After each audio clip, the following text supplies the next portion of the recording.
યશ શાહ, જીવદયાકર કાર્યકર. આજનો આ પ્રોગ્રામ સુપ્રીમ કોર્ટના ઓર્ડરના વિરોધમાં છે કે સુપ્રીમ કોર્ટે જે આપણે ઓર્ડર કરેલો છે, છેલ્લો ઓર્ડર, કે જે જીવોને ફરતા હોય છે, મેનલી કાવ ડોગ બધા ફરતા હોય છે, એની કોઈ વ્યવસ્થા નથી અને એને કોઈ શેલ્ટરમાં રાખવા નથી, શેલ્ટર નથી હોતું ક્યાંય, કોઈ આખા દેશમાં કોઈ શેલ્ટર નથી હોતું કે આટલા બધા પ્રાણીઓને રાખી શકે.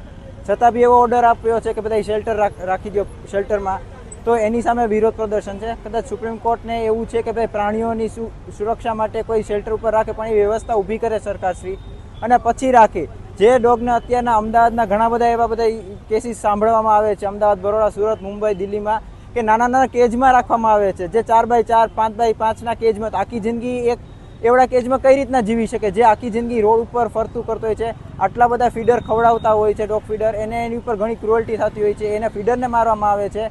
છતાં બી સુપ્રીમ કોર્ટ એને સપોર્ટની જગ્યાએ આવા બેજુબાન જાનવરો ઉપર ક્રૂર હત્યાના આદેશો આપી અને એને બિચારાને એવી જગ્યાએ રાખવામાં આવે છે કે જ્યાં સ્ટ્રેસ લેવલ વધી જાય અને મરી જાય છે એમને રીબાઈને. અમારી એટલી જ માંગ છે સુપ્રીમ કોર્ટ પાસે કે જે તે સમયે એ એવો ઓર્ડર કરે અમને કે જે પ્રાણીઓના હિતમાં હોય, જેને ખાધે પીધે સુખીથી રહી શકે, એને શેલ્ટર મળે, છત મળે, ખાવાનું મળે, દવાને બધું પ્રોપરલી એને ટ્રીટમેન્ટ નહીં મળે અને સારી જગ્યાએ રહે, એવો અમારી માંગણી છે બધાની.